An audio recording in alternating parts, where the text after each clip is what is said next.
Salut mes amis et mes frères et sœurs. Je vous propose cette vidéo. C'est pour parler de la repentance. Parce que le monde est rempli du péché. Jésus est venu, il est envoyé par son Père. Mais néanmoins, les gens s'endurcissent le cœur. Je vous présente cette vidéo afin de savoir que Dieu tient compte de tout ce qu'on fait et chacun payera de tous ses actes. Voici ce qui s'est passé avec Boko Haram et autres.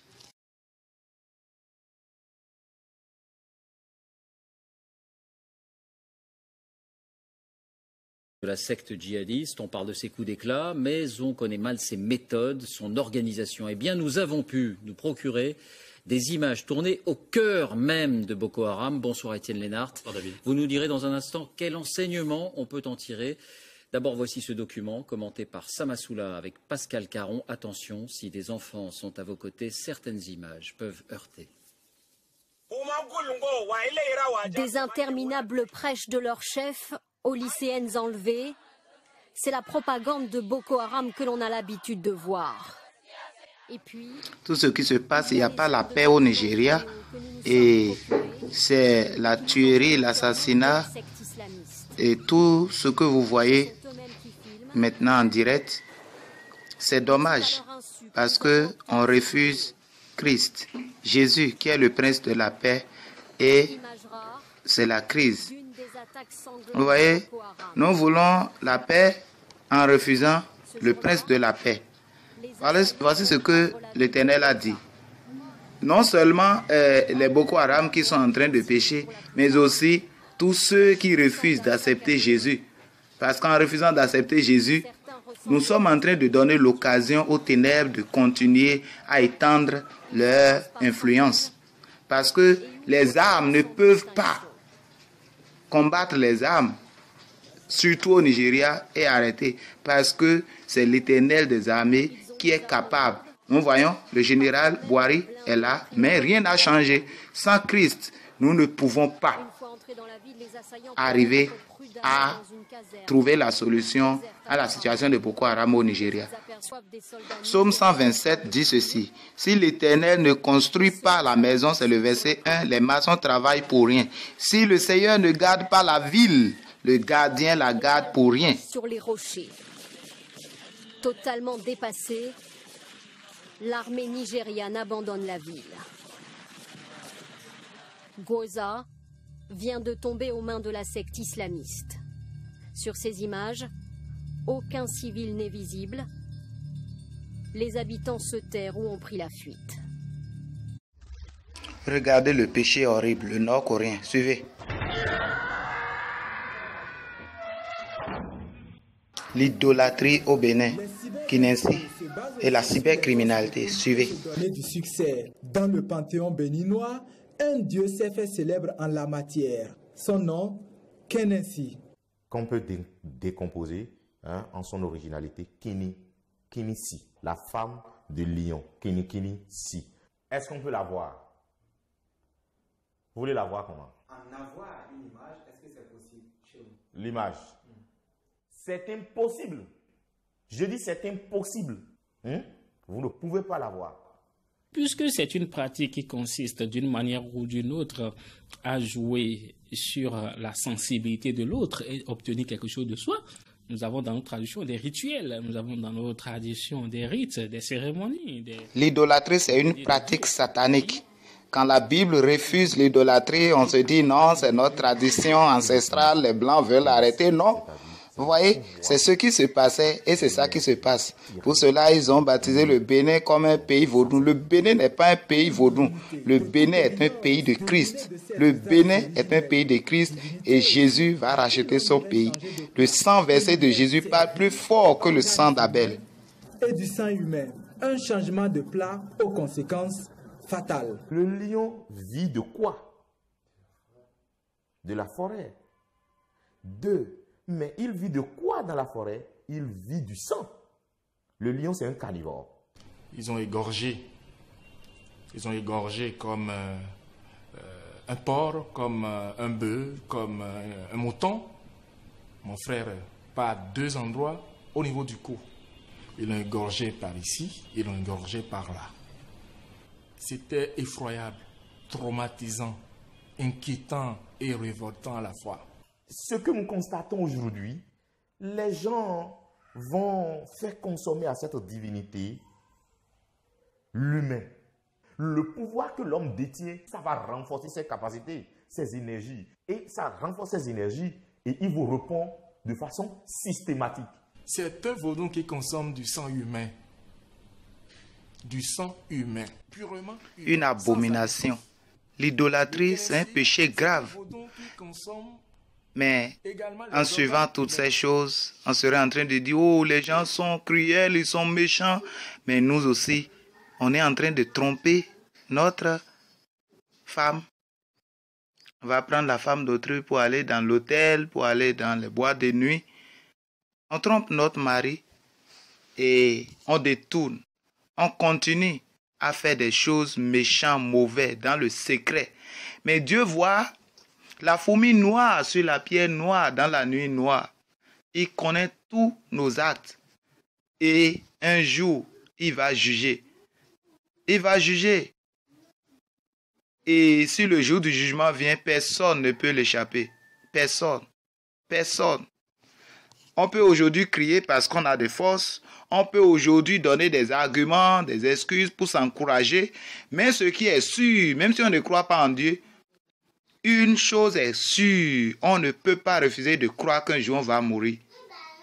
Il faut dire, si on meurt, c'est fini, mais on sera surpris d'être étonné le jour-là.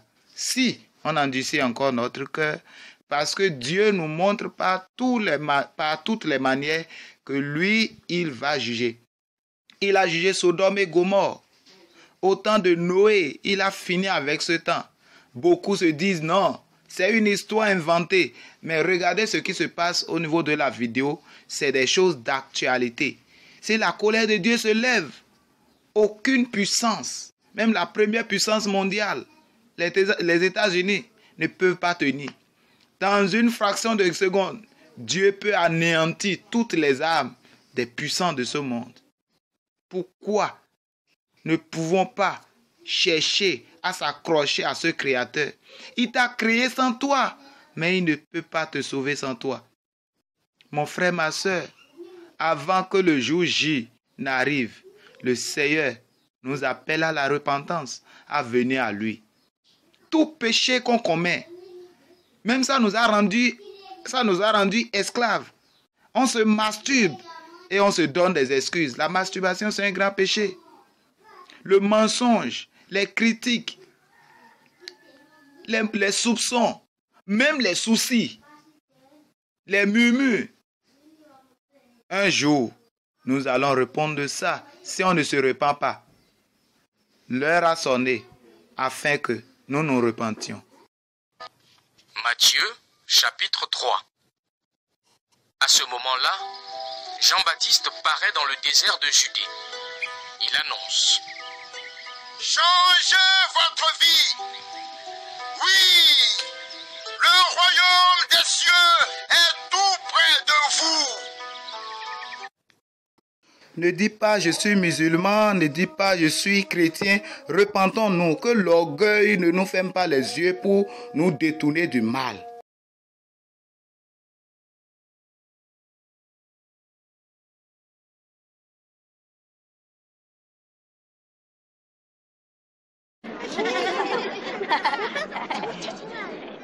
Il était une fois un père qui avait 2 fils. Un jour, s'adressant à son premier fils, il dit: « Va travailler dans ma vigne. » Et le fils dit non. Mais ensuite, il se repentit et il alla. S'adressant à l'autre, il dit la même chose, et ce fils dit: « Je veux bien, Seigneur. » Seulement, ce fils-là n'y alla pas. Alors, lequel des 2 fils a fait la volonté du père? Le premier? Le deuxième? Oui, le premier.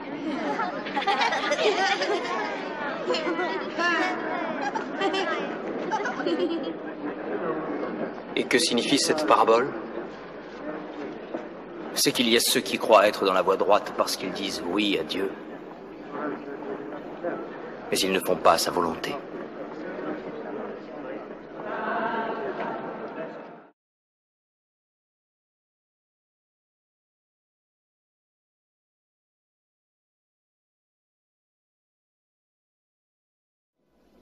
Priez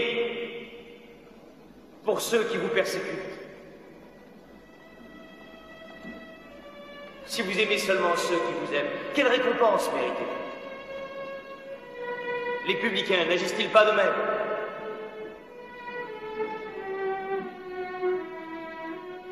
Si quelqu'un vous frappe sur la joue droite, présentez-lui aussi l'autre. Si quelqu'un veut prendre votre tunique, laissez-lui encore votre manteau.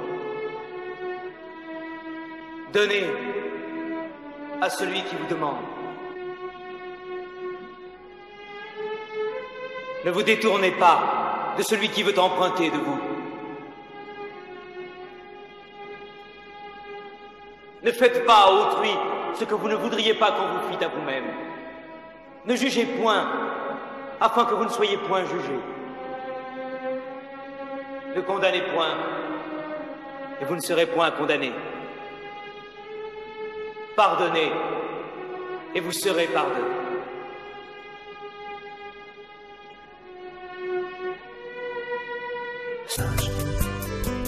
Ô vainqueur de Golgotha, tu as donné ta vie car personne n'avait le pouvoir de te l'arracher. Tu t'es humilié devant ceux que tu as criés.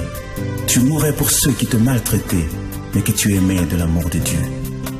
Jamais l'histoire des hommes n'avait inscrit dans ses annales les prouesses d'un saint qui donne sa vie pour les méchants de ce monde, d'un juste qui répand la pureté de son âme pour aimer jusqu'à la mort les incirconcis d'une génération en perdition, de Dieu qui s'est fait homme pour aménager aux hommes une place dans la divinité, d'un roi glorieux qui abandonne son trône pour les mécréants de la terre en mourant comme un voleur et portant jusqu'au sépulcre l'opprobre d'une mort honteuse, la mort de la croix. Aucune logique, même pas celle de la loi, ne pouvait admettre la réponse du mal par le bien, ou l'amour envers ses ennemis, ou le pardon devant l'offense, ou encore le calme devant la torture. Aucun cœur n'était créé pour supporter l'adversité au-delà des limites du supportable. Mais tu as, Seigneur, porté le cœur de Dieu, et tu as sémé le grain de ton amour dans le champ de la haine et de la méchanceté des hommes. Tu as laissé sur la terre, et pour les hommes de toutes les générations, des traces ineffaçables qui ont planté pour l'éternité le décor du divin parmi les humains, des vestiges vivants qui annoncent qu'il était une fois Dieu visita la terre. Et sur le bois du calvaire, tu portais en ton sein toute l'humanité rachetée, lui faisant participer à ta mort et à ta résurrection en vue de l'établir dans ta gloire éternelle et lui faire jouir de toutes les bénédictions spirituelles dans les lieux célestes. Le sang de l'alliance a coulé, le sang de Dieu s'est répandu, et la vie de Dieu désormais à la portée de tous les rachetés du monde, car le sang c'est la vie, et l'âme de la chair est dans le sang. Tu as réalisé ce que Dieu seul pouvait accomplir et scellé l'alliance pour une randonnée glorieuse et éternelle. Si au jour de Josué le soleil s'est arrêté sur Gabaon, en ce jour-là, Golgotha, le soleil a fui et a disparu pendant 3 heures, car le véritable soleil s'éteignait pour 3 jours. Et les ténèbres couvrirent toute la surface de la terre, car la lumière de vie, pour un temps, s'est éteinte. Les rochers qui entouraient la ville volaient en éclats, car le véritable rocher des âges donnait sa vie. Le monde connut un profond bouleversement. La terre trembla, ouvrit ses entrailles et laissa sortir vivants les saints qui étaient morts, car ils ont rencontré dans leur séjour mortuaire la résurrection et la vie. Et pendant que le voile du temple se déchirait, les cieux s'ouvraient. En même temps, et le sanctuaire béni de Dieu se rendait disponible à la race élue. Les trompettes des anges retentissaient au ciel. Le Père se leva de son trône sous forme d'une lumière éblouissante qu'aucun œil ne peut voir pour agréer le sacrifice de son Fils. La muraille d'inimitié qui nous séparait de Dieu tomba. Les anges entonnèrent à l'unisson des cantiques d'allégresse et de victoire en l'honneur de l'agneau immolé. Tous les saints vivants au ciel se prosternèrent et se cachèrent le visage devant la gloire manifestée de Dieu. Tu as tourmenté le diable et son armée, et tu as déstabilisé le royaume des ténèbres. Tu as brouillé le radar du destructeur et renversé les fondements du péché et de la mort. Tu as rétabli les bases et les fondements de nos vies décimées. Tu as éclairé par ta lumière les repères obscurs de notre existence, et d'un éclat nouveau, tu nous fais briller dans ta splendeur. Tu as ouvert pour une marche de victoire le chemin de la gloire, le long duquel tu plantes l'assurance du salut qui nous conduit paisiblement dans la gloire éternelle.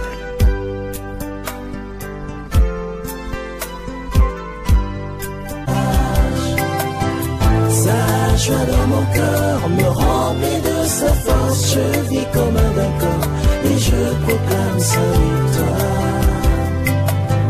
Je contemplerai la beauté de mon roi qui règne sur mon pays, que sa lumière nous éclaire.